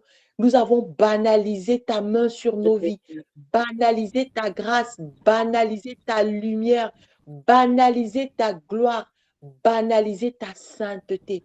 Père éternel, nous te demandons sincèrement pardon. Nous nous sommes focalisés pour les péchés visibles. Nous sommes focalisés sur les péchés que nous voyons avec nos petits yeux d'être humain. Et nous avons oublié que des fois, avec nos paroles, nos actions, nos cœurs, Père éternel, notre âme assoiffée, nous oublions les semences que tu déposes. Nous oublions les semences que tu déposes et nous développons l'amertume, la distance et nous banalisons le sacré. Nous banalisons le Saint des Saints. Nous banalisons ta parole faite chair. Nous banalisons même le sacrifice de Jésus-Christ à la croix. Nous te demandons sincèrement pardon, Père éternel. Et aujourd'hui, nous venons avec un cœur repentant. Et nous te demandons au Père éternel de nous donner la capacité, parce que tu es un Dieu miséricordieux, de corriger au Père éternel. Rappelle-nous à chaque fois, Seigneur Jésus. S'il te plaît, Père, rappelle-nous à chaque fois, Seigneur Jésus, quand nous voulons déjà oublier et que nous nous mettons à nous plaindre. Les plaintes continues, les plaintes incessantes, les pleurs, nous nous plaignons. Parce que quand nous parlons de nos bouches, nous nous plaignons de nos bouches et que nous soupirons de notre cœur. C'est une façon de dire que c'est petit ce que tu fais déjà. C'est une façon de dire que nous en voulons encore plus. Et c'est une façon de banaliser ta parole. Ô Père éternel, merci parce que tu es un Dieu si miséricordieux. Merci pour ton cœur de Père rempli de bonté et de grâce. Merci parce que malgré tout cela, tu ne nous abandonnes pas. Tu es prêt à donner encore plus. Tu es prêt à te révéler encore plus. Tu es prêt à nous montrer, à nous amener encore plus dans les profondeurs. Malgré tout cela, ô Père éternel, tu es prêt à être un Père pour nous. Tu restes Yahweh, tu restes et demeures Yahweh. Tu ne changes pas, tu es toujours fidèle. Tu continues de tendre la main, tu continues de te révéler encore et encore. Tu continues, ô Père éternel, de nous dire, mon petit enfant, je suis avec toi. Je ne t'abandonne pas, je ne te délaisse pas malgré ce que tu traverses. Je ne t'abandonne pas. Et j'attendrai, je continue d'attendre que ton cœur soit exactement ce que je vise pour toi. Merci Seigneur. Merci. Merci Seigneur. C'est au nom de ton Fils Jésus-Christ que nous t'avons ici prié. Amen. Amen. Amen. Amen. Amen. Amen. Amen. Amen. Amen.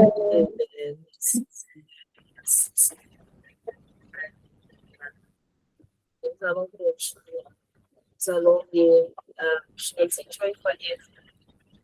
Deutéronome 4, versets 32 à 40.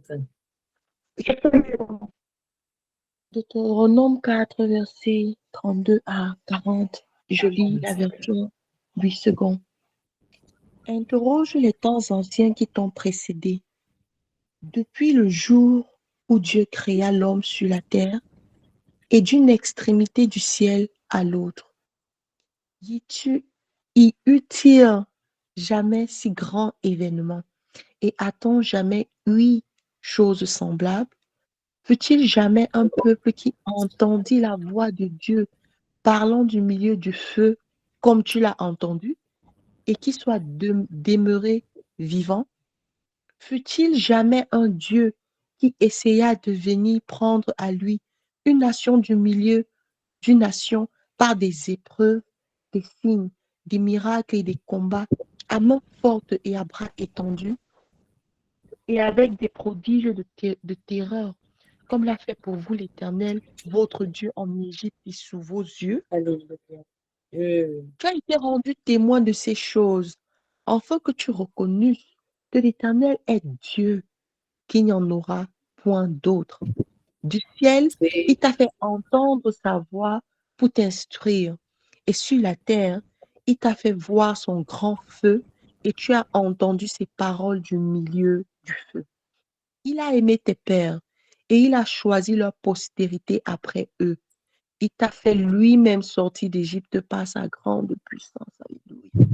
Il a chassé devant toi des nations supérieures en nombre et en force pour te faire entrer dans leur pays, pour t'en donner la possession, comme tu le vois aujourd'hui. Sache donc en ce jour et retiens dans ton cœur que l'Éternel est Dieu, en haut dans le ciel et en bas sur la terre, et qu'il n'y en a point d'autre. Et observe ces lois, amen, et ces commandements que je te prescris aujourd'hui, afin que tu sois heureux, toi et tes enfants après toi, et que tu prolonges désormais tes jours dans le pays que l'Éternel, ton Dieu, te donne. Amen. Amen. Alléluia. Wow. Alléluia. Qui est comme notre Dieu Alléluia. dans les cieux, sur la terre? Qui est comme lui? Parmi les dieux, qui entend, nous avons entendu sa voix, qui délivre son peuple comme lui, qui sort du peuple d'un milieu d'un plus grand peuple avec des signes et des prodiges. La main de quel Dieu on a déjà vu avec une main forte. Qui est comme lui? Alléluia. Dans tous les cieux, qui a entendu un Dieu comme ça, qui est bon envers les siens, qui a par amour pour les pères, il a continué la bénédiction sur les enfants, qui est comme lui, un Dieu qui est si présent au pied de son peuple. Alléluia. Ah, qui a chassé des nations devant lui par sa main puissante et qui a donné en héritage à son peuple. Alléluia. Qui est comme lui? Parmi Dieu, qui est comme magnifique Magnifique sainteté, digne roi.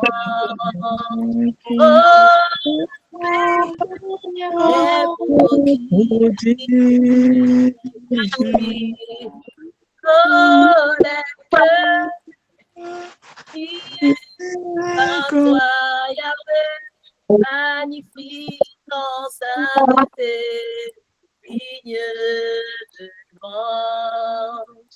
Opérant des prodiges parmi les dieux Cameroun qui est par toi, magnifique en sainteté, digne de louange. Opérant des prodiges parmi cette nation qui est comme toi, Yahweh, magnifique en sainteté, digne de louange. Opérant des prodiges dans nos vies. Opérant des prodiges parmi nous. Opérant des prodiges dans nos familles. Opérant des prodiges dans l'univers. Opérant des prodiges. Et comme toi, vous n'avez pas vu. Oh Seigneur, Qui est comme toi, pense-le, répétez. Oh Seigneur, rappelle-toi de ce que Seigneur a fait.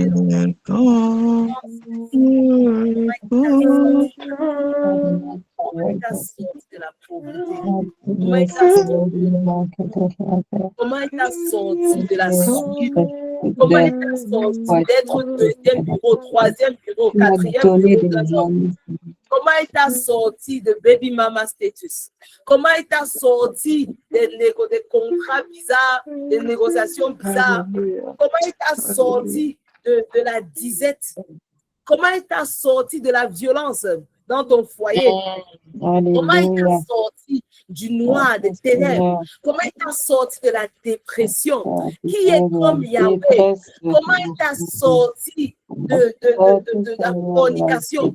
Comment il t'a sorti de l'orgueil? Comment il t'a sorti des échecs sur échecs? Comment il t'a sorti des échecs scolaires? Qui est comme Yahweh, notre Dieu, parmi les dieux, qui est comme notre Dieu? Alléluia, alléluia. Qui est comme notre Dieu? Bénis le Seigneur. Bénis le Seigneur avec tes proches. Bénis le Seigneur de bénis le Seigneur pour ce qu'il a fait. Bénis le Seigneur. Tu étais insécure. Tu étais insécurisé. Tu ne pouvais même pas. Voilà, tu te voyais comme moins que rien. Mais le Seigneur t'a donné une identité. Qui est comme Yahweh? Qui est comme Yahweh? Qui est comme le Seigneur en Jésus le Christ. Yes. Yes. Qui est comme lui, qui donne son Saint-Esprit à l'intérieur de toi pour que tu ne t'égares pas, pour que tu sois illuminé, pour que tu aies la force intérieure, pour que tu l'obéisses, pour que tu persévères. Qui est comme ce Dieu-là qui fait lui-même à l'intérieur de toi pour t'aider à l'obéir. Émotionnelles. Pour t'aider à suivre ton chemin, qui est comme ce Dieu, qui recentre ton esprit, qui calme ton âme, qui te donne le goût de nouveau de sa présence, qui change ton appétit, qui change tes désirs, qui est comme Yahweh, qui est comme Yahweh en Jésus-Christ. Alléluia. Oh Dieu, parfois bien. Qui est comme Yahweh, qui te transforme de rien. Qui est comme oh Seigneur, qui te ramène Tu t'évades, il te ramène.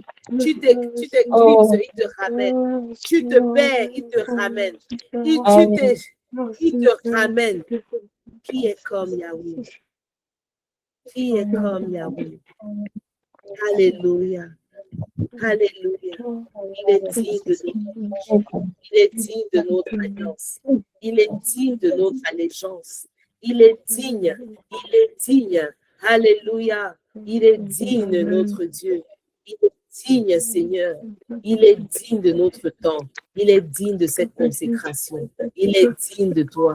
Il est digne que tu le cherches en esprit, en vérité. Il est digne que tu te tournes ton regard vers lui. Il est digne que tu te donnes à lui. Parce qu'il n'y a aucun autre Dieu que lui. Alléluia. Aucun autre Dieu que lui. Alléluia. Seigneur Jésus. Merci, Seigneur Jésus. Et nous terminons ce passage avec les lignes de refuge. Amen. Est-ce qu'il y a les lectures de la journée? On va terminer chapitre verset 40, 49. Yes. Ok. Deutéronome chapitre 4, verset 40 à 49. Yes. Et observe ces lois et ces commandements que je te prescris aujourd'hui, afin que tu sois heureux, toi et tes enfants après toi, et que tu prolonges désormais tes jours dans le pays que l'Éternel, ton Dieu, te donne. Alors Moïse choisit 3 villes de l'autre côté du Jourdain, à l'Orient, afin qu'elles servissent de refuge aux meurtriers qui auraient involontairement tué son prochain, sans avoir été auparavant son ennemi, et afin qu'il pût sauver sa vie en s'enfuyant dans l'une de ces villes. C'était Bethser dans le désert, dans la plaine, chez les Rubénites, Ramoth en Galade, chez les Gadites, et Golan en Basan, chez les Manassites. Verset 44. C'est ici la loi que présenta Moïse aux enfants d'Israël. Voici les préceptes, les lois et les ordonnances que Moïse prescrivit aux enfants d'Israël après leur sortie d'Égypte. C'était de l'autre côté du Jourdain, dans la vallée vis-à-vis de Beth-péor, au pays de Sihon, roi des Amoréens, qui habitait à Hesbon, et qui fut battu par Moïse et les enfants d'Israël après leur sortie d'Égypte. Ils s'emparèrent de son pays, de celui d'Og, roi de Basan. Ces 2 rois des Amoréens étaient de l'autre côté du Jourdain à l'Orient. Leur territoire s'étendait depuis Aroër, sur les bords du torrent de l'Arnon, jusqu'à la montagne de Sion qui est à Hermon. Et ils embrassaient toute la plaine de l'autre côté du Jourdain, à l'Orient, jusqu'à la mer de la plaine, au pied de Pisga. Amen. Amen. Merci beaucoup. Donc, nous sommes arrivés à la fin de Deutéronome chapitre 4. Et ici, on voit que avant même de partir dans les villes de refuge, Moïse, il dit tout ça là, en fait, c'est pour que vous puissiez vivre. Elle a dit un mot qu'il n'y a pas dans ma Bible, mais j'ai beaucoup aimé ça, verset 40. Vous soyez heureux et qui peut. Tu as dit quoi? Ta version dit quoi? Verset 40. Pardon, je lis encore. Oui. Oui. Verset 40. Et observe ces lois et ces commandements que je te prescris aujourd'hui, afin que tu sois heureux, toi et tes enfants après toi, et que tu prolonges désormais tes jours dans le pays que l'Éternel, ton Dieu, te donne. Amen. Donc, maintenant que tu sois heureux, toi et tes enfants, et que tu prolonges tes jours. Est-ce qu'on comprend? C'est très important de comprendre ça, que les lois qui prescrivent, j'aime beaucoup le mot en français, le verbe, que je te prescris. Une prescription comme une prescription médicale. C'est comme tu vas, tu dis que tu as mal à la tête, tu as le ballon, tu te prescris. Prends les thérapeutes, prends le poids, prends les médicaments. À toi de prendre ou pas. Tu ne prends pas, ton pali va persister, tu vas être là, j'ai mal. Oh, les courbatures. Oh, j'ai mal à la tête. Oh, j'ai ceci. OK? Ça va être là. Mais tu as déjà la prescription, en fait. Est-ce qu'on voit ce que je veux dire? C'est-à-dire que la prescription ne veut pas dire que tu as pris. Tu peux avoir une prostitution devant toi, c'est même, tu prends même, mais ça reste là sur ta table au bureau, ça reste là à la maison, ça reste là. Un peu comme plusieurs conseils, on peut te conseiller. On peut te conseiller que je te propose ça, je te propose ça. Mais personne ne peut venir faire ce qu'on t'a dit de faire. Donc, c'est un appel pour dire, quand le Seigneur suscite par Moïse, qui a prescrit la loi venait de Dieu. C'est Dieu qui l'a dit, vous le connaissez, les 10 commandements. C'était comme la prescription. Ok. Voici ce qui peut se passer. Quand vous aurez le palu là-bas, quand vous aurez telle maladie, quand vous aurez la grippe, prends le Pervex. Quand vous aurez le palu, prends les Ferrators. Quand vous aurez ceci, prends le Doliprane. Si tu ne veux pas prendre, tu commences à dire que, oh, je suis sur la terre pour vivre. J'ai les combattus. Dieu n'est pas juste. Dieu est injuste. Dieu n'est pas. Tu commences à pleurer, de plaindre. Il y a une prescription qui est là. Pour vivre longtemps et pour être heureux, toi et tes enfants, il faut garder dans ton cœur, c'est le Seigneur qui est Dieu. Et d'obéir ce qu'il a prescrit. Donc, demain là, on va encore revoir les 10 commandements. Et c'est redit dans Deutéronome 5. Si vous avez le temps pour lire, tu vas voir que les 10 commandements sont revus encore textuellement dans Deutéronome 5. C'est ça que Deutéronome, il faut que je me rappelle bien, ça veut dire la deuxième fois que la loi est dite. La deuxième fois. Et c'est la deuxième fois que la loi est dite. Amen. Donc, c'est important de savoir que la loi n'est pas là. Certaines personnes pensent que la loi est là pour beaucoup de chrétiens ont ça comme idée que quand Dieu te dit ne fais pas ceci, c'est pas méchanceté, ou bien parce qu'il est trop dur, parce qu'il est trop souci, ne commet pas l'adultère, il ne veut pas qu'on enjoy, c'est même quoi. Oh, il faut le sabbat, il faut te reposer un jour sur 7. Ouais, c'est comment? Non, on doit walk. Je suis là pour walk. Je suis là pour le grind. Je vais me reposer quand je serai mort. Donc, on questionne et c'est comme si on doute, on est plus sage que Dieu et on doute de sa propre, qu'il est bon, il est sage, il sait de quoi il parle.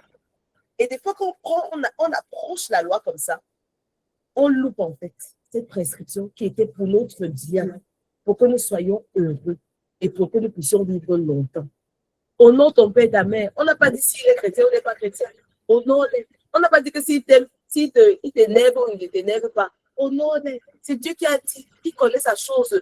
Il savait qu'il devait avoir des papas bizarres, des mamans bizarres.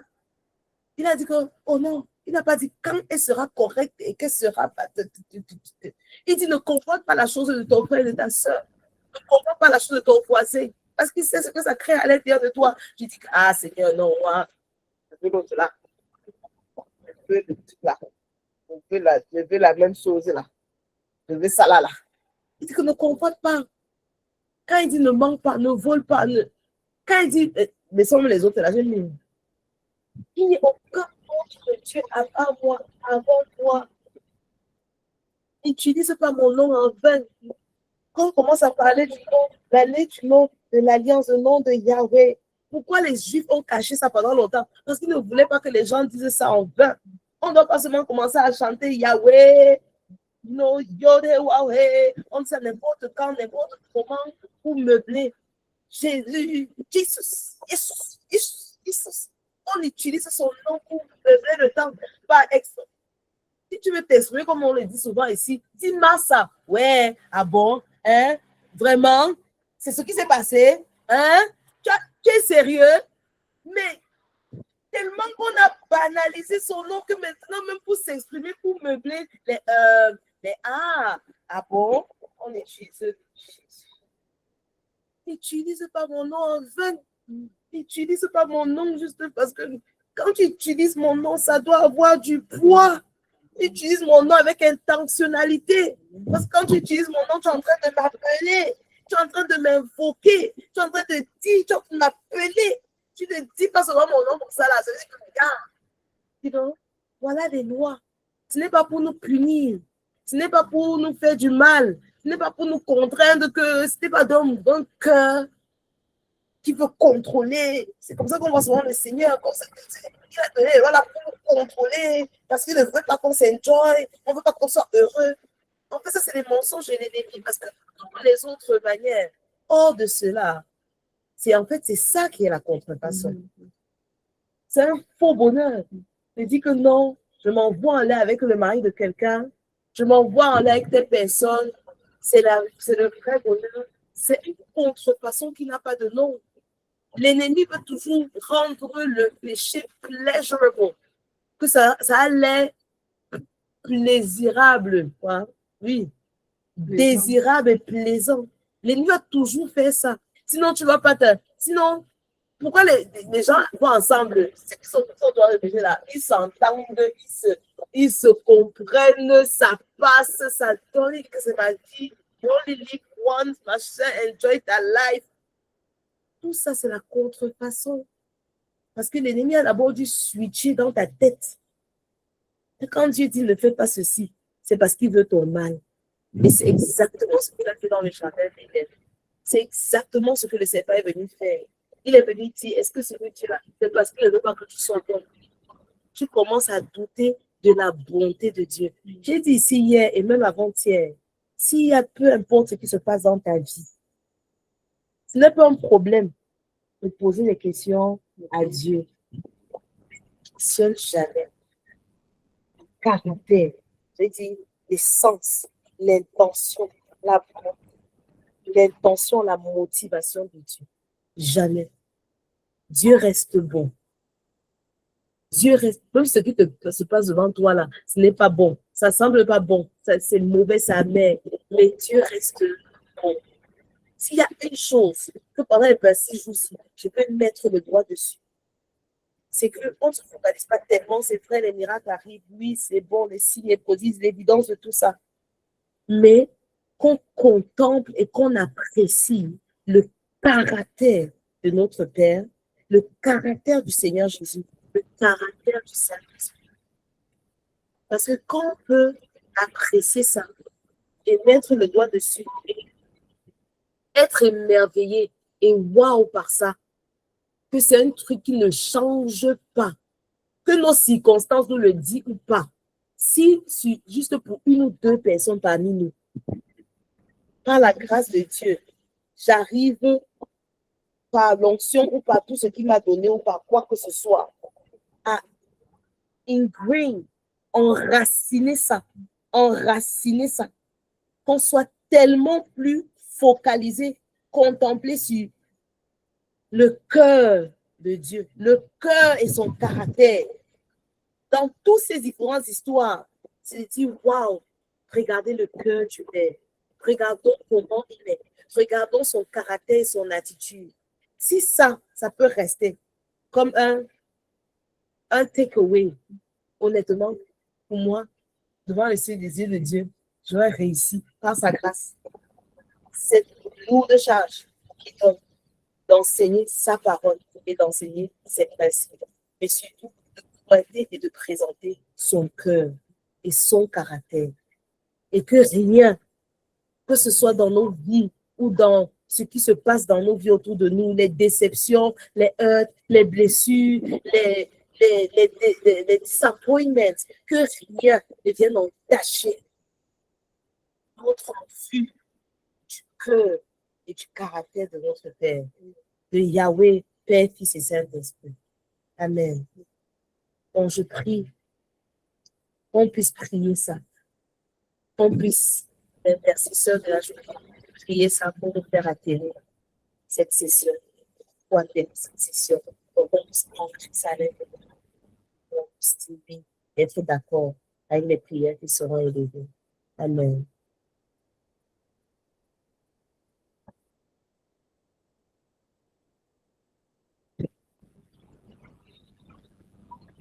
Sont les intercesseurs.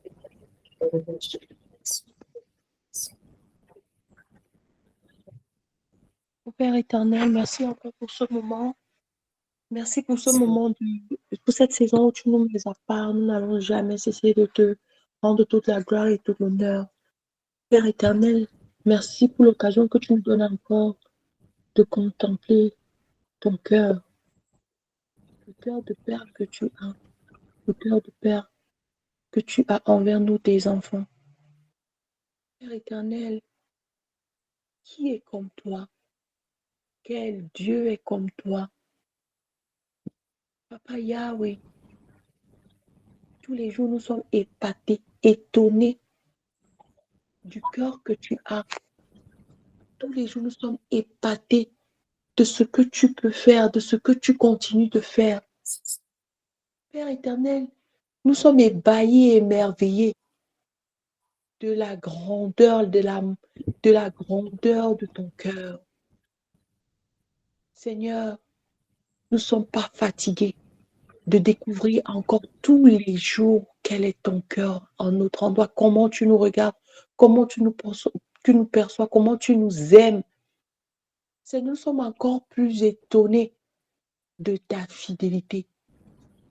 Ô Père éternel, nous ne voulons pas oublier après ce moment de contemplation, après ce moment de prière, de consécration, qui tu es, quel est ton cœur.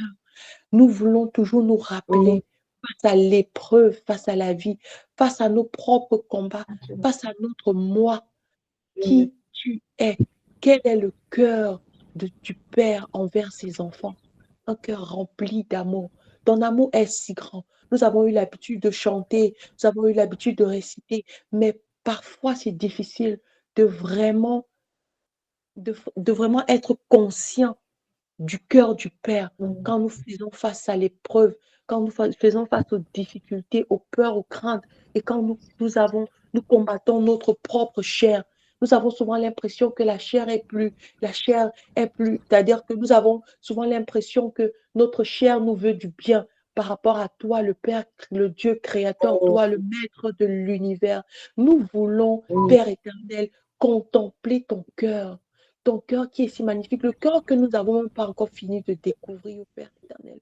Nous n'avons découvert qu'un seul pan de ton cœur à travers ta Bible, à travers ta parole. Mais nous voulons vivre encore plus, être conscients, focaliser nos émotions sur ton cœur, focaliser notre âme sur ton cœur, focaliser notre esprit sur ton cœur, discipliner notre chair à regarder à ton cœur, au Père éternel, discipliner nos yeux, que ce soit nos yeux physiques ou spirituels, à être focalisés rien que sur ton cœur, à réaliser la profondeur de ton cœur, la grandeur, la largeur, la puissance au Père éternel de ton cœur, la fidélité de ton cœur, le caractère inchangeable de ton cœur, immuable de ton cœur. Père éternel, nous voulons rester focalisés. Donne-nous de retenir que tu es un Dieu bon. Pas bon comme nous les hommes, nous comprenons parce que nous avons souvent l'habitude au Père éternel de penser, de te répéter et de penser que tu es un homme comme nous. Tu t'es fait chair par Jésus-Christ, mais tu n'es pas comme nous. Tu es bien au-delà, bien plus que nous, bien plus que ce que nous pouvons imaginer, ce que nous pouvons espérer, ce que nous pouvons voir, percevoir, sentir. Tu es bien au-delà et ton cœur est aussi bien au-delà de ce que nous pouvons imaginer. Ô Père éternel, nous voulons continuer de te contempler ton cœur à travers toutes les saisons, les différentes saisons. Ne pas oublier que tu es fidèle, miséricordieux, bon, lent à la colère, riche en bonté. Père éternel, nous ne voulons pas oublier que tu es un Dieu rempli d'amour pour tes enfants et qu'en toute situation, en toutes circonstances, tu restes et demeures le Père d'amour. Tu restes et demeures le Père qui est bon, le papa bon, le bon papa. Comme Maman Olivia l'a l'habitude de dire, un bon papa. Un bon papa, bien au-delà de ce que nous pouvons imaginer. Oh Seigneur, Dieu merci de continuer chaque jour, du jour 1 jusqu'au jour 4, nous avons découvert qui tu es, Père éternel, nous ne voulons pas être familiers de ton cœur. Nous ne voulons pas dire que nous connaissons déjà. Nous ne voulons pas développer la familiarité. Nous voulons rester éveillés. Nous voulons rester épatés, émerveillés stupéfaits. Amen. Nous voulons rester épatés, Père éternel. Wow! Nous voulons avoir des wow moments.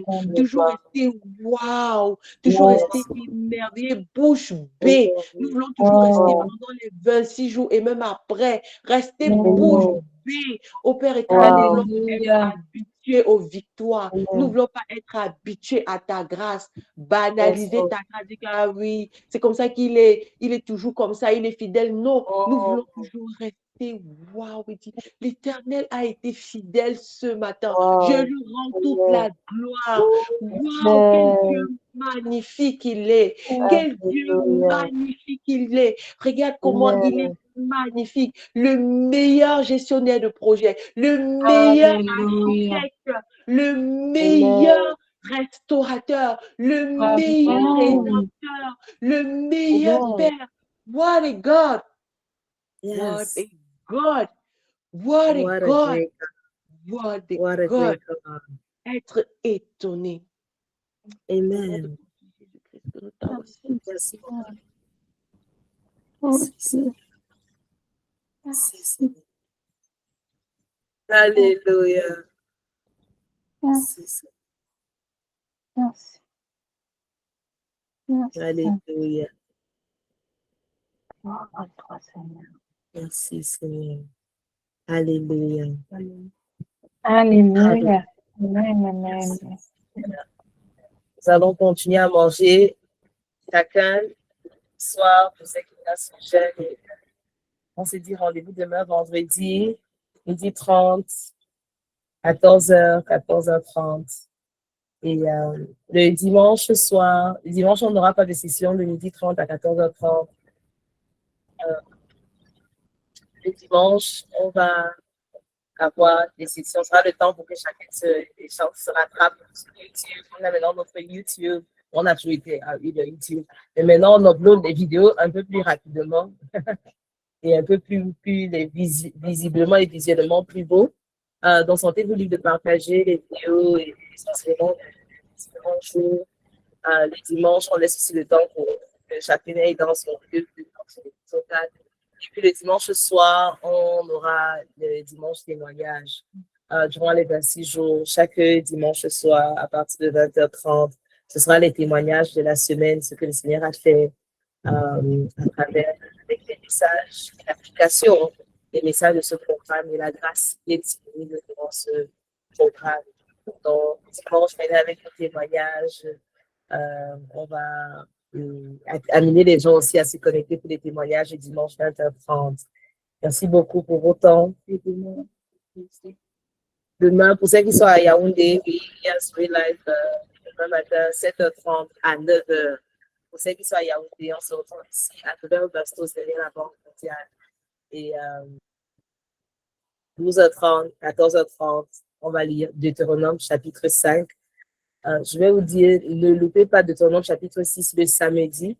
C'est que samedi, ce soit un peu plus compliqué parce qu'il y a quelque chose, des courses et tout ça. Mais Deutéronome chapitre 6, c'est vraiment un passage très fort, très important, très fort. C'est vraiment un endroit où l'alliance vraiment est établie, est dit. Et il y aura encore une autre grâce que le Seigneur va relâcher à travers ça. Et à partir de la semaine prochaine, il y aura plusieurs enseignantes et on prie que chacun reste disposé pour ces sessions. Allez, shalom, shalom. Allez, priez pour moi, n'oubliez pas de prier pour moi. Et pour toutes celles, félicitations et bravo à la 4D qui a tenu là-bas et qui s'est bien planifié, organisé pour le faire ce jeudi.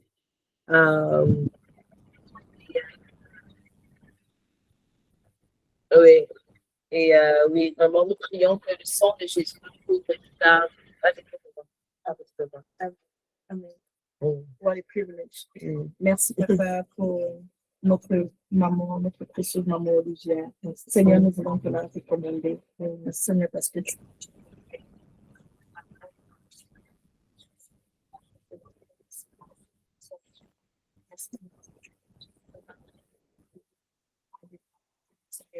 merci parce que tu as été toi. Seigneur, nous te recommandons toutes choses qui la concernent. Merci Saint-Esprit parce que tu lui donnes de racheter le temps, de pouvoir suivre maintenant les délais, tout ce qu'elle a acheté. Merci pour une grâce plus excellente. Une grâce plus excellente.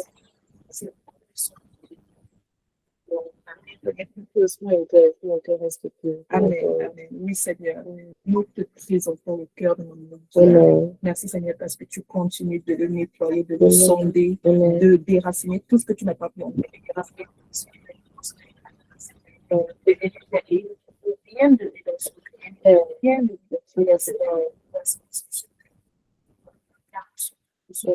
Yes, Lord. Yes, Lord. Au nom de Jésus. Amen. Amen. Allez, à demain.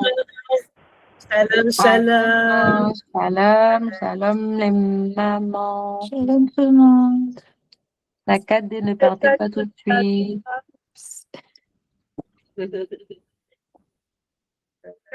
Partez, ne partez pas.